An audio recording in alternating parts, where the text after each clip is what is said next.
Good morning to everyone. Welcome to this session on destigmatizing psychiatry and rehabilitating psychiatry. This is in conjunction with the big conference that's going on in Mozambique, Portugal, in Braga, and other parts of the world like Ethiopia, Kenya, and maybe other parts of Europe as well. My focus today will be on the very pervasive situation that we face related to stigma. We've talked about it for many decades. Many opportunities have arisen for us to address the problem of stigma. Every psychiatrist knows about it, and many countries make efforts to try to reduce stigma, the stigma of mental illness and all things mental, including the stigma that accompanies the people who work with the mental ill, that is psychiatrists, psychiatric nurses, occupational therapists, and all the problems that arise from having had mental illness, so that the patients, long after they're recovered and are ready for the rightful place in society, the stigma continues with them. Now, I will show some examples of how stigma has been practically eradicated with other illnesses, but also show examples of how, in some countries, alternative methods of treating the mentally ill, of managing mental problems, and teaching about psychiatry and mental illness can make a big difference and probably change the attitude of the professionals like us, psychiatrists, medical doctors, administrators in ministries of health, change the attitude towards mental illness and psychiatry. So that's why I call it destigmatizing psychiatry and rehabilitating psychiatry, how we can rehabilitate ourselves and our profession in the developing economies or LAMICs by teaching alternatives.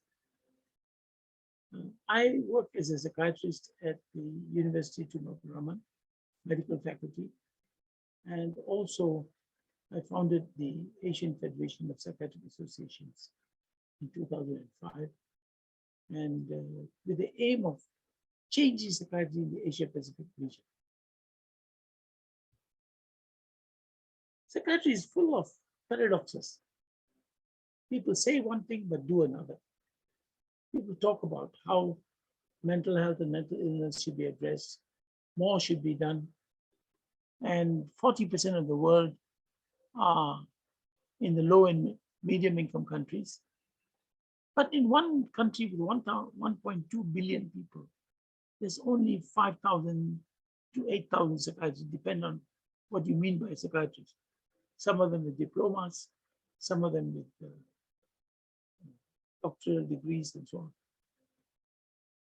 In another country, which is a high income country, for just 25 million people, there are 4,000 to 5,000 psychiatrists. So the gap in terms of human resources, trained human resources, is huge. What is being done about it? Not very much, especially in those countries where, which are in the very low income group. And there are states or parts of large countries where there, until recently, has not been a single psychiatrist. Even today, there are many countries which are very spread out, especially the island countries of the Pacific, where there may not be a psychiatrist for the rest of the country except one in the capital city. So with this kind of disparity in distribution, you cannot really address how to reduce the mental health problems, how to improve the quality of lives of the people with mental illness.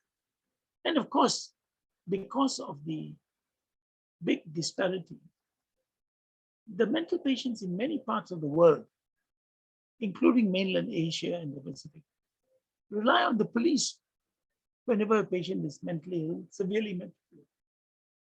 The community informs the police, and many of the patients are actually locked up in a prison, lockup or a prison, rather than a mental hospital, because mental hospital does not exist.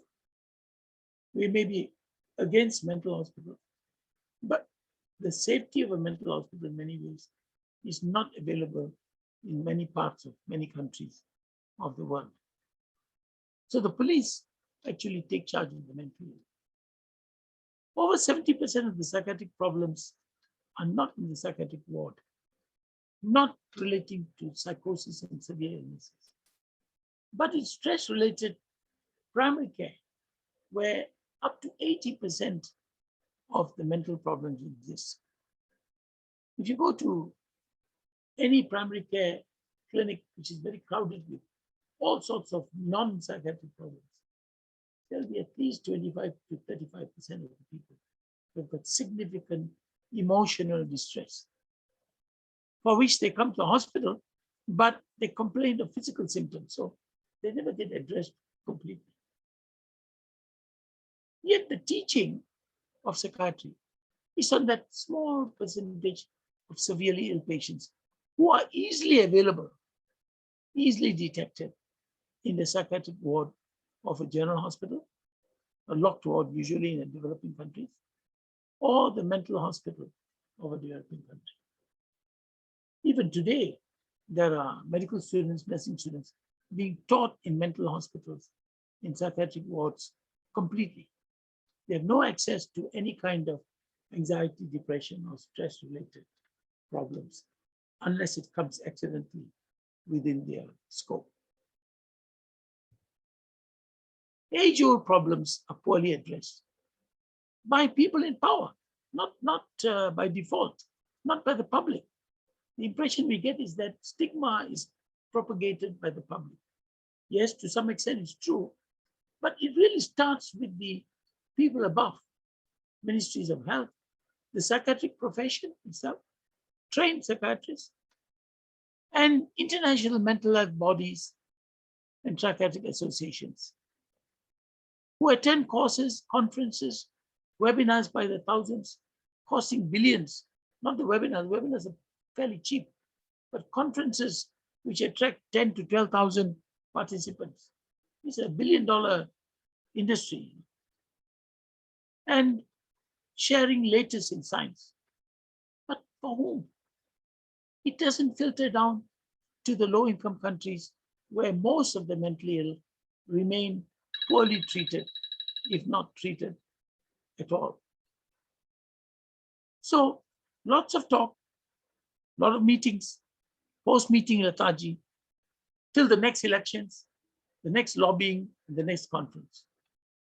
There seems to be a mismatch between the leaders in psychiatry and the ability and the power they have actually to make a difference in the practice of psychiatry and, in fact, reduction of stigma. So how do we push the Islamic psychiatry, or low-income, middle-income psychiatry, out of the status quo and make a difference where it is sorely needed? This is a psychiatric ward in a developing country. Just grills and bars and locks and, everything to keep the patient locked in. But relatively little done to discharge the patient well and back into the community. People keep on telling them, I've heard this many, many, many times. Mental illnesses are like any other illnesses. Is that really true?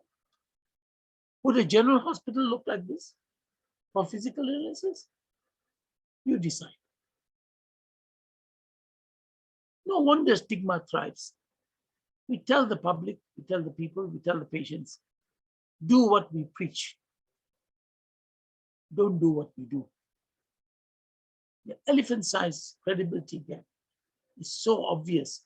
It insults the intelligence of ordinary human beings to believe in that theory that mental illness is like any other illness, at least in the way it is practiced in the low and middle income countries. Stigma is not new. We've heard this time and again, many, many times. Stigma is based on many things: color, race, deformities, religious practices, the way you dress, behavior, political affiliation, violence, and of course, diseases. But even with that kind of strongly held beliefs that have been counterproductive for the patient with illness, we managed to get rid of stigma in other diseases, not yet in the mental illness. In mental illnesses, I don't know whether any of you remember this. As recently as about 30, 40 years ago, the mental hospital, the leprosorium, this hospital for leprosy patients, and the tuberculosis asylum were all sited in the same part of the country. Many countries I visited, including my own country in Malaysia, all three were sited nearby.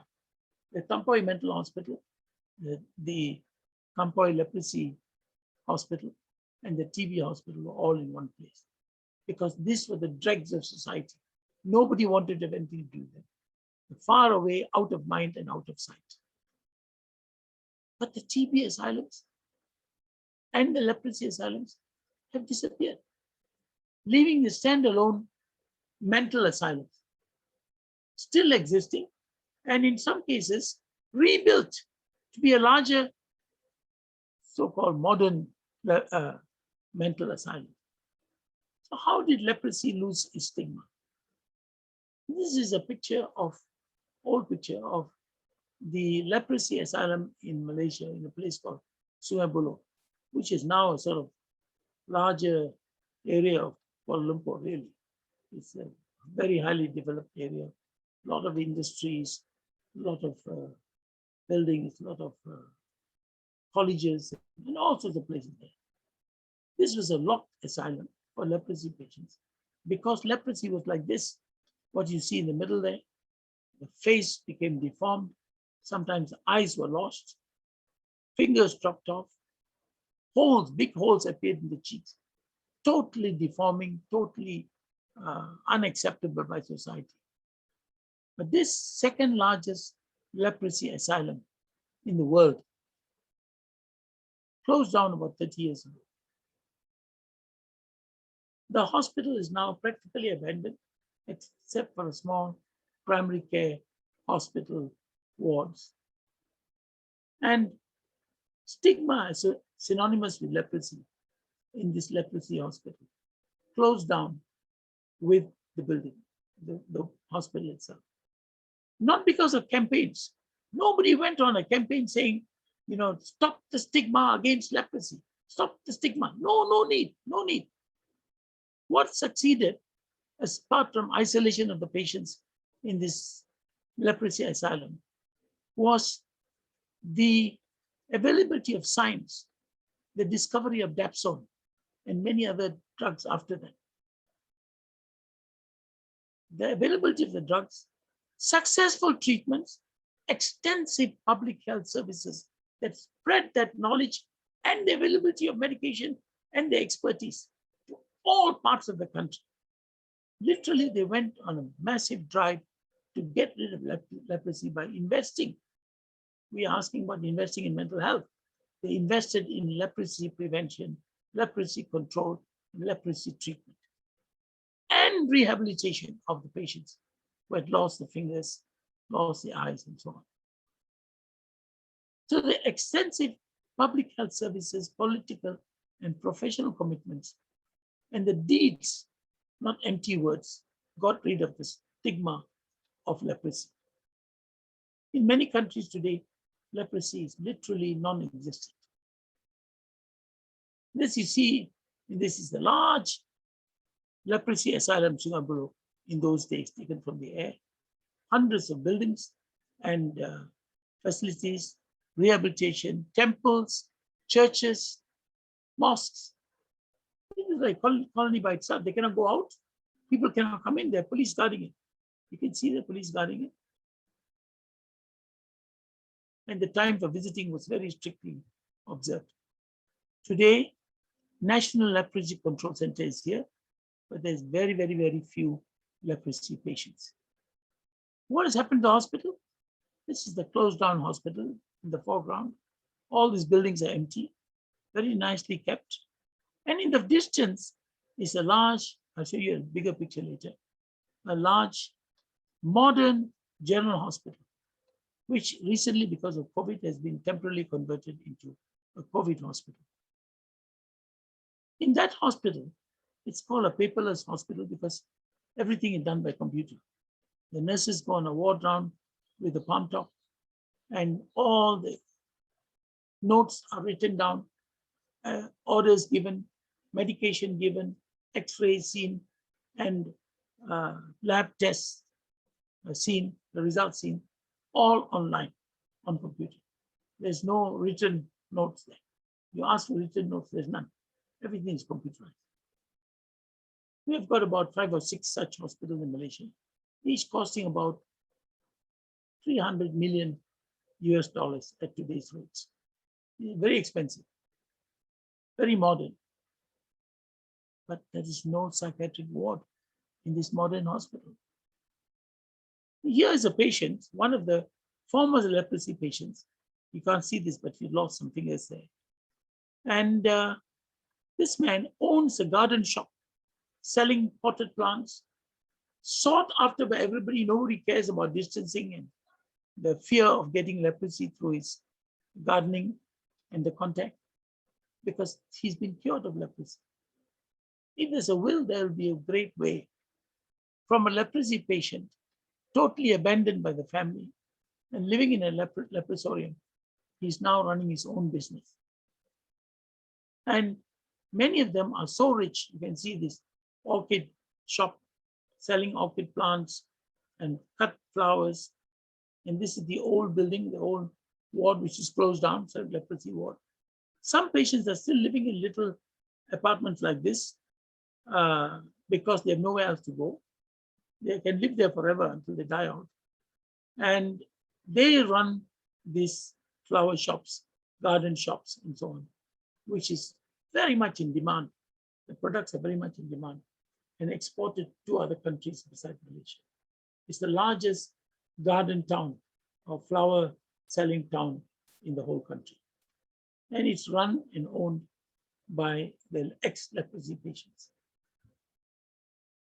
They also do landscaping, they have decorative plants, they have turfing for new housing estates. And every weekend, the place is packed with cars coming to buy this, and nobody cares about the infectious nature of leprosy because leprosy is being wiped out. Now, next to it, as I pointed out, is this huge modern building. If you entered this building, this is a new hospital, Newman's Well. It's more than 10 years old, but it's a very modern hospital. If you walk in there, if I blindfolded you and took you inside the hospital and showed you parts of the hospital, it looked like a hotel. Very modern, but no psychiatric ward when it was built, because psychiatry was not supposed to be part of this modern medicine. That is the lip service that many countries pay to the definition of health, which includes physical, mental, and social well-being, and not merely the absence of disease, in the WHO Constitution of 1946, 22nd July. So the practice of psychiatry, the practice of looking after mental patients, affording services, affording opportunities for care, is still lagging far behind in even medium-rich countries. And even in some high-income countries, I've seen that. The stigma is so strong that administrators have excluded mental from modern practice of medicine. So where does it start? Where did this problem become so entrenched that we cannot get rid of it? Is it because the public are discriminating against the mentally ill? Is it because laws are there to say that mental is not part of health?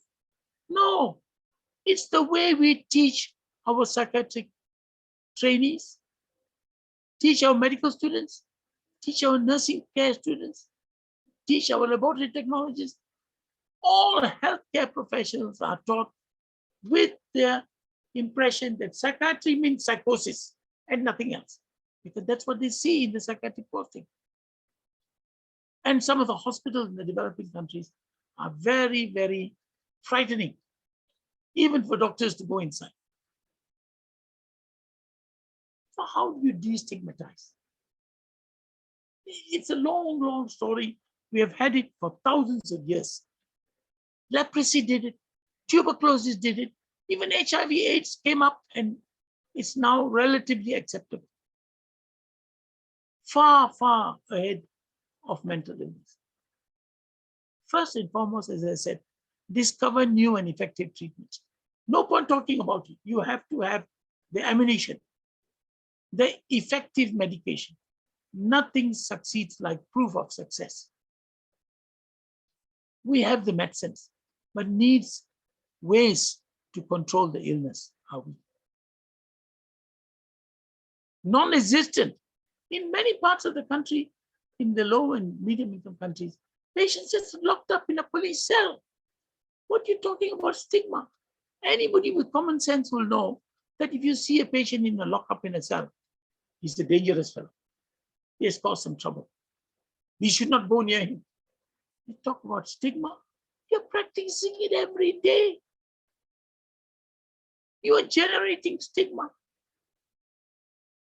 Rehabilitation of the mentally ill after the signs and symptoms are diminished by the medication, still far below level of understanding. People don't realize there's rehabilitation possible. I went to an institute of psychiatry in a low and medium income country. And I asked them, do you have a rehabilitation program? They said, no, we don't have rehabilitation, we have treatment. This is told to me by the head of the Institute of Psychiatry. So even our senior people, their knowledge in the low income countries about rehabilitation, about counseling, things that are beyond medication, is very poor. So psychological, social, occupational relapse prevention, very limited, poor services. Once you leave the big mental hospital, there's nothing. Even in a large country like China, I've seen that. Once you leave the large mental hospital, which is very well run in the sense that it's clean, it's decent, there's an opportunity for everything, some occupational therapy. Once they leave the place, they go out to the rural areas where they came from. There is no psychotropic medicine available. You have to buy it because the medicine is only available in the mental hospital. There are such glaring discrepancies in the practice of psychiatry in the low and medium income countries. So if somebody talks about how we can improve psychiatry in low and medium income countries, please remember this. It's not what you think it is. You have to go there, get your hands wet, and learn what is the reality on the ground. There are also some blocking factors. Like everybody has been completely convinced that the latest medicine will cure mental illness. This is not true. Latest medicine will control the symptoms of the illness much better than they did even 10 years ago. Less side effects, very effective, true. But there are also old drugs, which the WHO essential medicine list, which some of you may have heard of, lists, which includes the first generation drugs, chlorpromazine, amitriptyline, diazepam, and so on. So this excessive belief that medicine will cure everything is widespread. I've been to many, many countries where they've told me, we don't have the latest drug, that's why your patients are like this. I said, please look up the essential medicine list. I have used them myself. I still use them because they cost nothing, almost a few cents. The latest drugs cost many tens of dollars. So there is a mismatch in information, mismatch in the use of medicine, mismatch in the treatment process. What is treatment? Is it medicine alone? No, that's much more than that. How to improve psychiatric care, and teaching. That is the root of all problems. Every year, generations of students are coming out into medicine, into nursing, into other healthcare professions, occupational therapy, physiotherapy, lab technology, radiography, and all of them see psychiatry like this in the low and medium income countries. The ward round is actually done from outside the cell, outside the bars. This is unacceptable. This is unacceptable. You cannot do this. This is the 21st century. We need to treat human beings. We're talking about human rights. I think right to decent care should be an integral part of the rights of human beings and patients. And the teaching must be done in that setting. That's why I started this. We shifted the paradigm to teach patients in a stress management clinic. No bars, no locks, air conditioned, well, if you got the money. And we call it stress management ward, not psychiatric ward, not psychiatric clinic, not mental clinic, not even psychological medicine. We call it stress management. In many of the hospitals, in an attempt to reduce stigma, they painted the outside beautifully with volunteers, students, young kids coming to paint and show what a lovely hospital this is. But inside, this is what goes on. The ward rounds being done from outside the bar. Students from schools come on a visit to the mental hospital to look and laugh at the mental patients. We cannot do this. It carries the very strong and overbearing attitude of psychiatry being equated to violence with them and perpetuate the stigma. We all talk about reducing, but are still remaining in the limbo, unable to do that. So why? Why are we going on repeatedly like a broken record, round and round circle, but unable to do anything? In every place that I've been, the changes that have occurred have largely occurred by a few core people who wanted to change the country. There needs to be a local passion for psychiatry and change, not a top-down outside influence that comes and says, you must change because stigma is bad. No such thing. Somebody inside me said, no, we're not doing it right. We've got to change this. That passion, local talent is often weak because of poor knowledge. Many of them are not properly trained. I've been to countries where somebody just works in a psychiatric ward for some weeks or months, and then he's called a psychiatrist. He has got no qualification whatsoever because they just do not have the human resources. Money is not allocated for training them. Psychiatry is not important. Like I showed you, this large hospital, it was built with no psychiatry in mind whatsoever. So that decision making is not bottom up, it's top down. Offers of help from afar are there. A lot of people, very interested people, they want to come and help from far away. But very often it's a mismatch.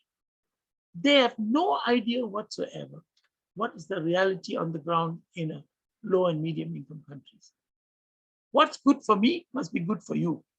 Not true, not true.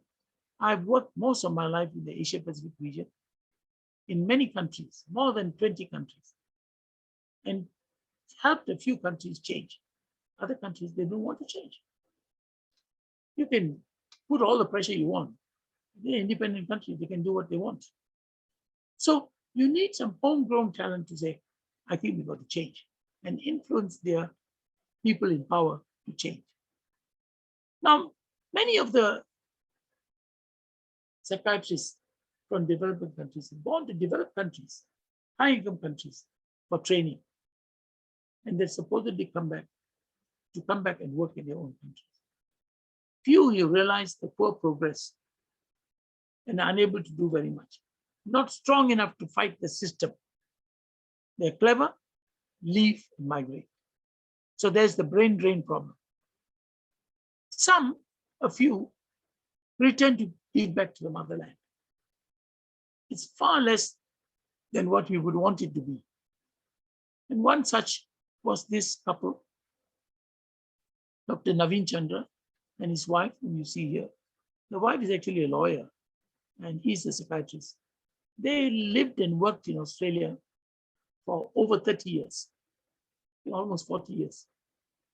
And then they decided they must come back. They come back to India very often. They are from India, South India.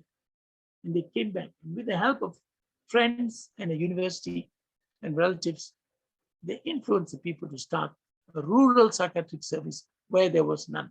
As I told you, in many developing countries, very poor countries, including India, the psychiatry is only in the big towns. Partly because there's private practice in the big towns that brings in money. But the rural services have no psychiatry. Patients are chained, patients are locked up, patients roam the streets, all sorts of problems. So he came back with his wife and said, we need to change this. So he's a friend of mine and he approached me and said, look, can you help me? You have helped many countries. Can you help me to do this? I did very little. I just did give advice.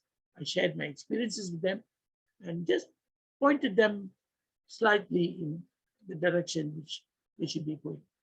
And they did the rest. Enormous amount of work. They started a day center, not a ward, day center. They helped in the hospital as well, free of charge. They didn't charge anything. They came back from Australia, stayed for about 3 or 4 months, and they developed the psychiatric service in the rural area.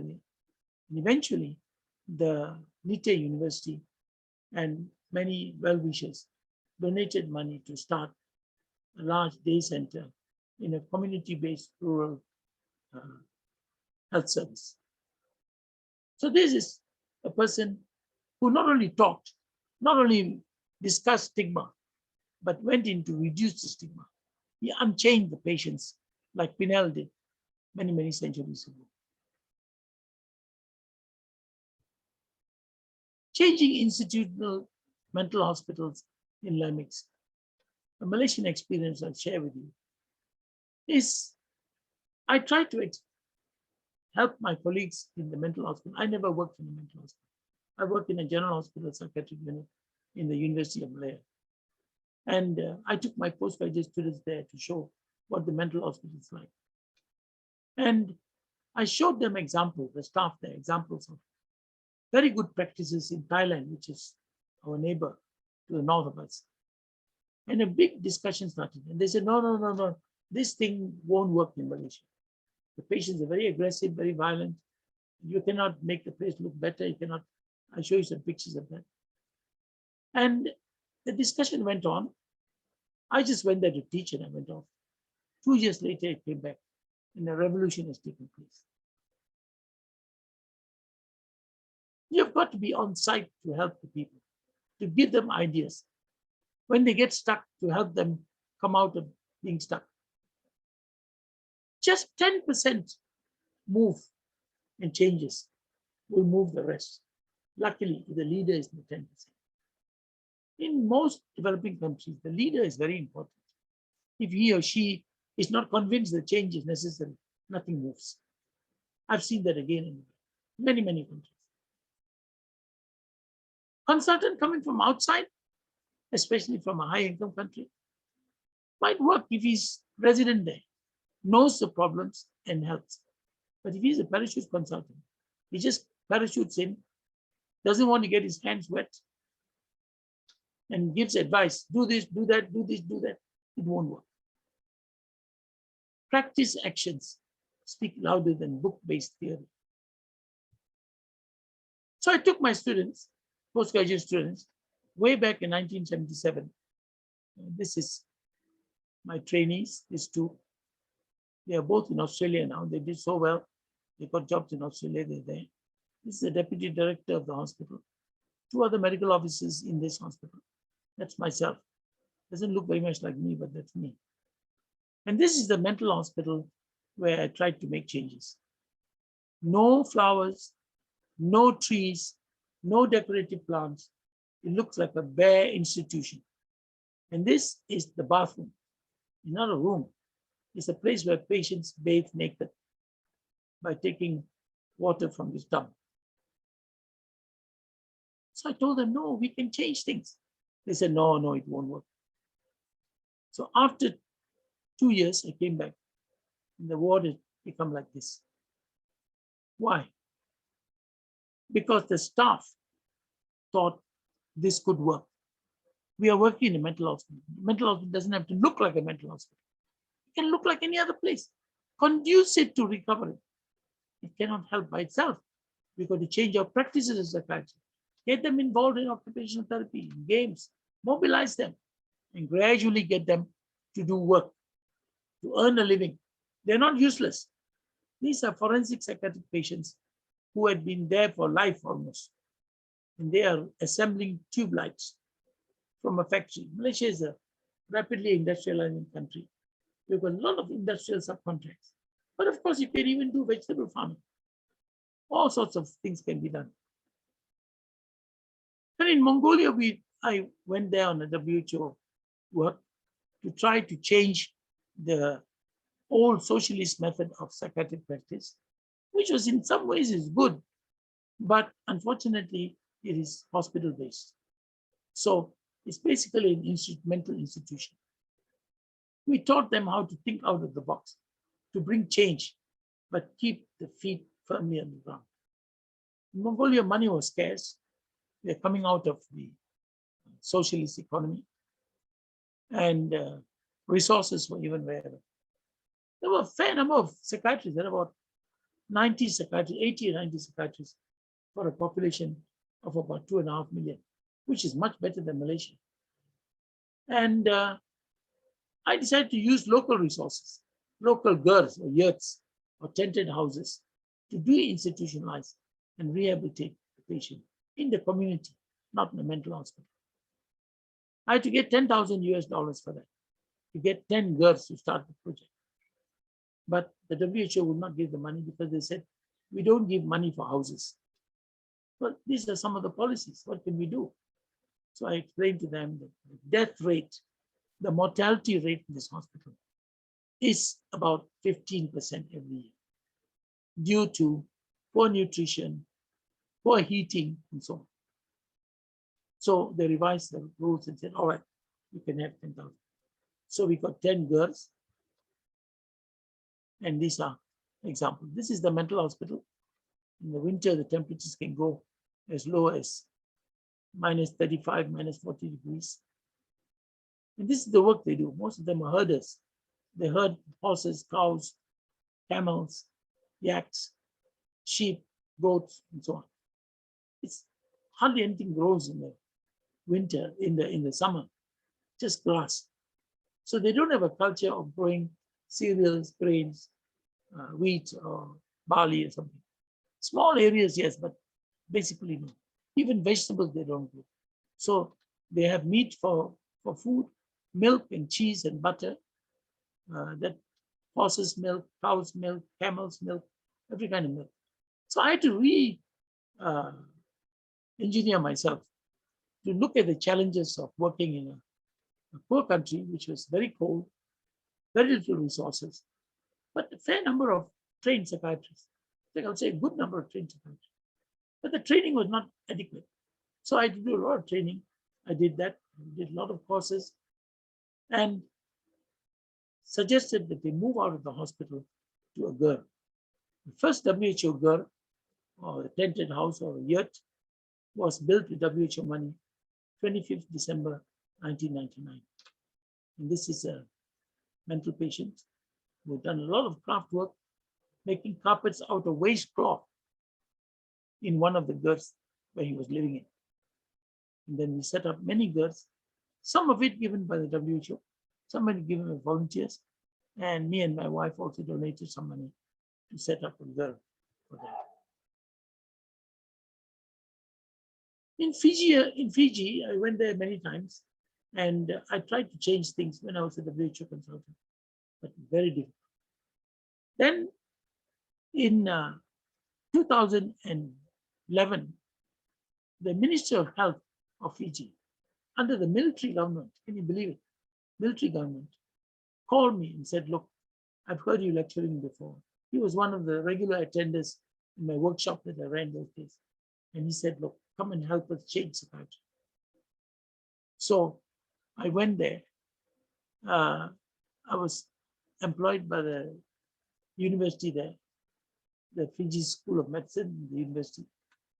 And the institutional-based psychiatry of 124 years, based in one mental hospital in the capital city of Sabah, became 3 additional provincial hospitals with small psychiatric units of between 10 and 20 beds. This was done under a mental health decree because there's no parliament at that time in Fiji. And the military government put out a mental health decree by which it decreed that by a certain date in July of 2011, they should have 3 divisional hospital psychiatric units in Ambassa, in Lautoka, and in Suva itself, in the CWM hospital. So of course, under military government, nobody can protest. There was a lot of protest. You won't believe this. When the suggestion was put forward to the doctors, including the psychiatrists and the other doctors in the general hospital, they asked the question which sounded so normal to them. Why are you opening up psychiatric units in general hospitals? Don't you have St. Giles, the large mental hospital? Why do you need this? We don't want mental patients running around all over the general hospital. This is the attitude of professionals. We had to go against all this. The minister and I went there, tried to convince them. But at the end of the day, they know under a military government, you can't change very much. If the military government decides, it's done. That's it. By the way, I must tell you, I was there for about 6 months. And then I came back the next year to work for the Ministry of Health for another 6 months or so, roughly about a year in all. I never saw a single army truck anywhere in Suva. The only soldier whom I saw was in the President's Palace when we went to declare, when the First Lady declared open the Fiji Alliance for Mental Health, an NGO that I helped to create. When we went there, the aide-de-camp, that means the military officer who was guarding the president, was wearing full uniform. And he didn't carry a gun. So military government or not, it did a lot for mental health. We started a 1-year postgraduate course with the university's help. We got trainees sponsored by the WHO. It helped not only train psychiatrists for Fiji, but also for a number of other Pacific countries which never had psychiatrists.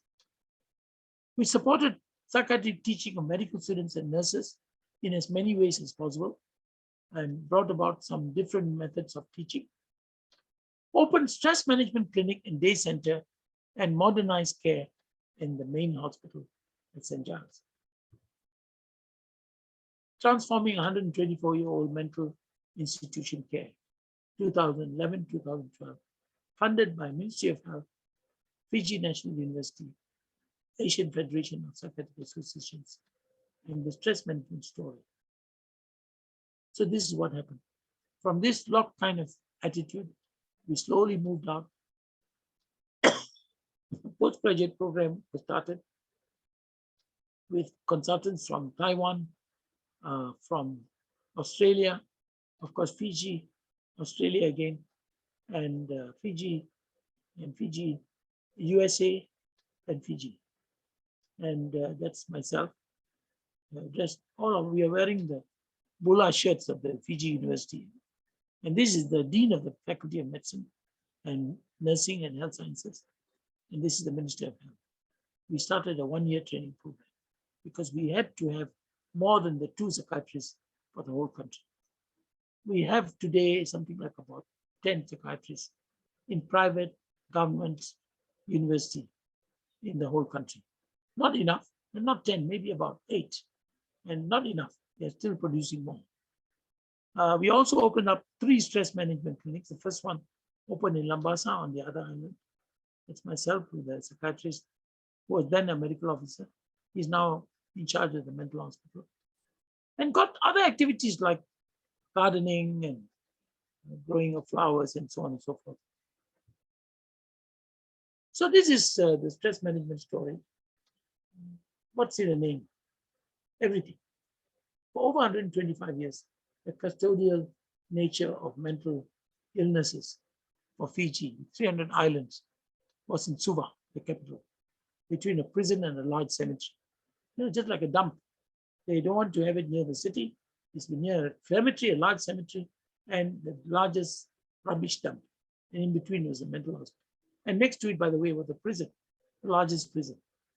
So all the people that society considers, and the administrators consider, as the dregs of society, nobody wants them. And the leprosy hospital, everything was put in one corner outside the city. So we had to bring it to a general hospital was a big revolution, objected to by many people. Many psychiatrists from developed countries have suggested decentralization, but fear and ignorance and stigma prevented even a small, decent, 3-bedded ward for the islands where general hospitals existed ever materialized. Now, the problem is that if a patient has mental illness can occur anywhere, any island, hundreds of kilometers away. To bring the patient by boat, locked up and handcuffed, all the way to the mental hospital might take 3 days or 4 days. Can you imagine? If you had pneumonia, if you had typhoid, you could be treated anywhere because medicines are available. Doctors are fairly extensively available, but the doctors won't treat mental illness. Nurses won't treat mental illness. So they have to carry the patient all the way to the mental hospital. And once he's better, they cannot send him back, especially if he's a female. So it will be escorted. There's no money for the escort. Again, a 3-day trip back. So this kind of cross discrimination, stigma against anything mental was pervasive and lasted for nearly 125 years until we opened up the 3 general hospital psychiatric units, or what I call, in fact, the minister asked me, what do you want to call the ward? I said, we won't call it psychiatric, we won't call it mental, we won't even mention psychological. We say stress management ward.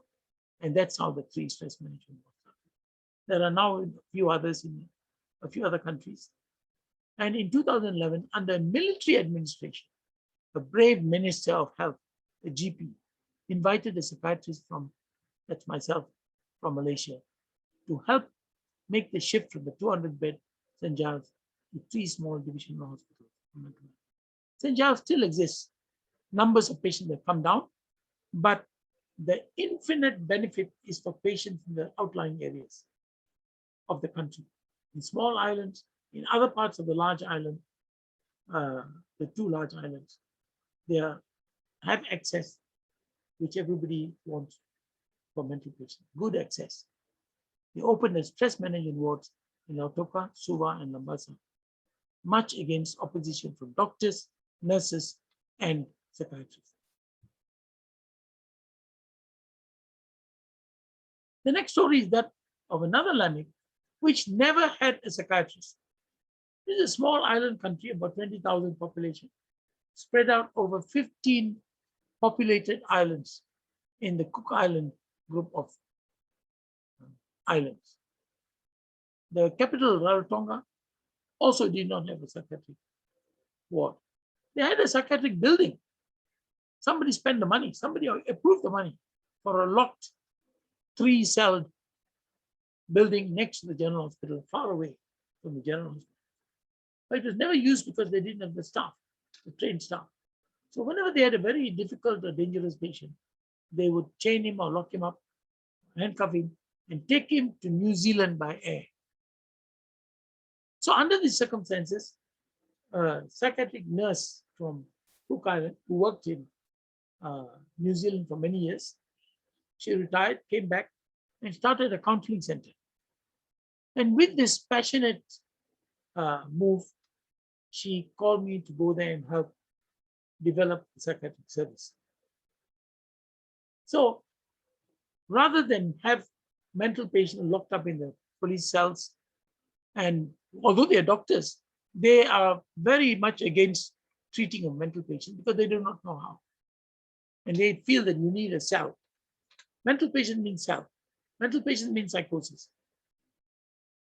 So she started a counseling center with the help of volunteers from a carpentry school, donated wood, and some 3,000 New Zealand dollars worth of funds for nails and windows and things like that. And she managed to get a counseling center going before the building was complete. And later on, seeing her success, the governments of New Zealand, Japan, and India donated 2 more buildings, a van costing a total of 280,000 New Zealand dollars. And seeing the success of Mariana's NGO to help the mentally ill and the Ministry of Health of Ireland. This is the Tekanga story. This is how they built their own building. They didn't wait for, oh, we need the money, we need the budget, we need to apply for next year's budget. The next year's budget is full. Why not apply for the next year's budget? They built their own building. And before the building was complete, it was already functioning as a day center. It had no windows. And these are the volunteers. These are pieces of wood donated by a church which is being renovated. They started doing a lot of craft work with shells and making lace, ran workshops in all the inhabited islands. And the latest is a new building donated by the government of Japan on the island of Aitutaki, which is opened in 2017. Now, what is the take-home message from all this? Basically, this process of talking about stigma and talking about how to overcome stigma by walkathons and jogathons and seminars and discussions. I think you must admit it hasn't worked. Maybe it worked better in the developed countries, but in the NGOs, I mean in the low-income countries, low and medium countries, definitely from what I've seen, the Asia Pacific, which has got a good, half of the world's population, it hasn't worked. If it worked, it's very marginal, very nominal. The stigma has not been got rid of. Definitely not like leprosy. My question is, we should stop pointing fingers at others. We as a profession, as a mental health profession, should understand that clearly someone in the 21st century and before makes decisions about the state of stigma we are in. Stigma didn't drop from heaven. We had to make decisions. Somebody made the decisions, paid money to build this frightening structure, allowed subhuman lamic care, deprived good training for people who wanted training but could not have it because they were not given scholarships, allowed the brain drain to continue and gave back nothing in return. And that someone is often a leading professional in mental health care. This is how I tracked down the situation in Malaysia. That some of the people who are in decision-making positions and power had, by default or design, allowed stigma to start growing from bottom up. So by default or design, they contribute stigma that we are all complaining about and trying to get rid of. It's like this picture on the left. One powerful finger is pointing at stigma by others. One powerful finger. 3 hidden fingers pointing to yourself. Where have I contributed to stigma by design or default? Anti-stigma leadership in psychiatry lacking to change policy and advise governments, not play ball and maintain stigma. Some of these senior people in psychiatry, maybe they were ignorant. It's possible. They don't know what's causing stigma, and they do not know how they can prevent it. But a lot of them know. They've attended conferences, they've been to developed countries, they know what it's all about. But they don't want to rock the boat. They do not want to be the passionate person who says, stop, stop, stop. I'm not going to allow my patient to suffer like this. That's where the change needs to come. They must change, and don't point fingers. 3 fingers are pointing back at you and say, what can I do to change the state of stigma? So the take-home lessons are, psychiatrists, take-home lessons for Islamic psychiatrists are: a road less traveled. Transformation of stigma in psychiatry in Islamics lags far behind, but can be done if we think out of the box with passion. Firstly, do not expect change from conferences or even journals. Think out of the box. Change the name, for example, just one example, to stress management wards. Priority in teaching, services, needs based on people, not books, from afar. What works in high-income countries do not necessarily work in the low-income countries. And you must have the passion to do, not talk alone. The paradigm shift, be prepared for big battle from the entrenched. A lot of people who are used to the mental institutional setting do not want to change. Books have been written about it, like Irving Goffman's Asylums, clearly stated how difficult it was to change the attitudes of the staff. But once they changed, it's like a tsunami. It could change everything. COVID-19 has hurt us, but opened up new vistas. Webinars are cheap, relatively a pittance compared to a conference, a WHO consultancy, which can cost $25,000, $30,000. But they agreed, yeah, it's not profitable. So this is what I did. I worked for many, many years in university settings, as consultant to many countries. And I said, at the end of my professional life, I should do something positive. Couldn't get a building, couldn't get even a room to do my stress management clinic. So what did I do? I set up a cabin, a container cabin. There are many, many factories making that. And we bought a cabin. Total cost less than $2,000 US. To shift the paradigm, to teach students and help patients in the primary healthcare psychiatry, not generate and perpetuate stigma. So now I teach my students 2 days a week in this center. Patients are from the primary care, not from the psychosis. Those who need treatment for psychosis are admitted to psychiatric unit, where the students should spend 25% of the time to know what it is, how to manage emergencies, and 75% on anxiety, depression, and so on.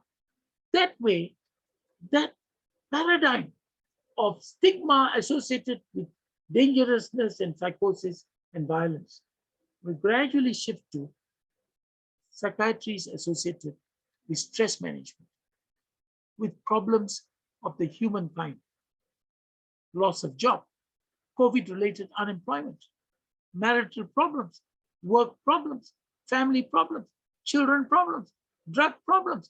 All this will become to the top as the mainstay of our teaching. Yes, psychosis exists, important. Bipolar exists, important. To me, that is to be largely managed by the postgraduate students or psychiatrists, not medical students. All medical students be introduced to primary care psychiatry and little bit of psychosis and emergencies, not the other way around. Unfortunately, even in our classification, ICD-10, DSM-5, and so on and so forth, ICD-11 now coming up next year, the emphasis is on the severe illnesses, organic illnesses, bipolar disorders, all the difficult things that have unfortunately brought with them the stigma of having to lock up people. That has gone to the nth degree. So thank you very much for listening and taking the time to listen to this. And I hope that you think about this. Just think about it and see if you can make any changes in your own settings, in your own countries, especially the low and medium income countries. Thank you very much. Thank you. In Malay, we say terima kasih. Terima kasih in Malay really literally translated means please accept my love. Obrigado. Danke. And if there are any questions, please send them by email to my email address below. I'll be more than happy to answer them and help you in any way that I can. Thank you very much.